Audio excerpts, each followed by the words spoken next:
টোটো registration e rickshaw নিয়ে সরকারের নতুন নিয়মের পরিপ্রেক্ষিতে সমস্যায় পড়েছেন টোটো চালকরা।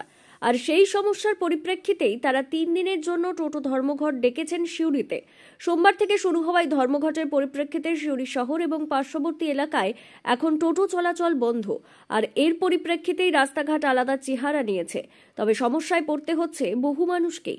3 দিনের টোটো ধর্মঘটের পরিপ্রেক্ষিতে রাস্তাঘাট যানজট যেমন অনেকটাই কমেছে, ঠিক সেই রকমই আবার যারা বিভিন্ন কারণে এক জায়গা থেকে অন্য জায়গায় যাতায়াত করেন তাদের ভোগান্তির শিকার হতে হচ্ছে। বহু মানুষ রয়েছেন যাদের পায়ে হেঁটে এক জায়গা থেকে অন্য জায়গায় যাতায়াত করতে হচ্ছে। স্বাভাবিকভাবেই তাদের কষ্ট করে গন্তব্যে পৌঁছতে হচ্ছে। না, আমি কিছু জানি না এখন অবধি। আপনি কোথা থেকে আসছেন? আমি বোলপুর থেকে আসছি। তো অনেকক্ষণ ধরে ওয়েট করছি টোটোর জন্য, টোটো পাচ্ছি না। এবার হেঁটে যেতে হবে? হ্যাঁ, এবার কতদূর যাবেন? আমি হসপিটাল অব্দি যাবো। আপনি কি হ্যাঁ, ডিউটি করেন? কোথায় ডিউটি করেন? আমি শিলিগুড়ি কলেজ অফ নার্সিংয়ে আছি, যাবো, ডিউটিতে যাবো। অনেকক্ষণ ধরে অপেক্ষা করছি, পাচ্ছি না টোটো। টোটো চালক এবং ইউনিয়নের তরফে যা দাবি করা হচ্ছে তাতে তাদের সরকারের নতুন নিয়ম মানতে কোনো সমস্যা নেই, কিন্তু টাকার অঙ্ক তাদের কাছে সমস্যার কারণ হয়ে দাঁড়িয়েছে। আরটিও তাদের যেখানে 3,500 টাকা খরচ হবে বলে জানাচ্ছেন, সেই জায়গায় যখন তারা ডিলারদের কাছে যাচ্ছেন তখন তারা 15 থেকে 18,000 টাকা দাবি করছেন। এত টাকা তারা কোথায় পাবেন, এই নিয়েই সমস্যার সূত্রপাত। সমস্যা যদি না মেটে তাহলে অনির্দিষ্টকালের জন্য তারা পরিষেবায় বন্ধ রাখবেন বলেও জানিয়েছেন।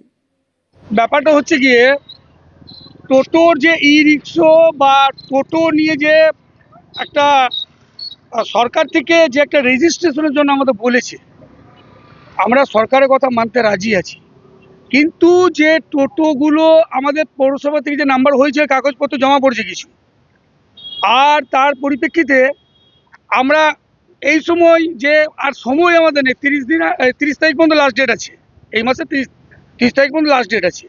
এই ডেটের মধ্যে আমরা অনেকবার আরটিও সাহেবের সঙ্গে বসেছি, পুরো টোটো ইউনিয়ন নিয়ে আমরা বসেছি।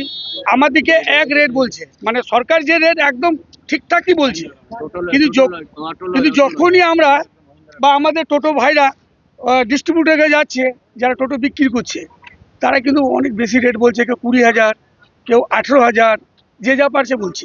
টোটোওয়ালার পক্ষে কি দেওয়া সম্ভব?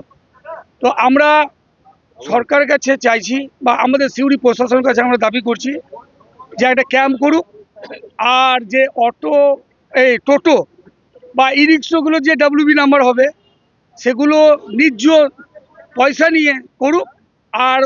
আর যে টোটো যেগুলো বলছে, টোটো যে 2 বছর মেয়াদ দিচ্ছে, এটা আমরা মানতে না রাখি, মানে এই ডেট তো বাড়াতে চাইছি।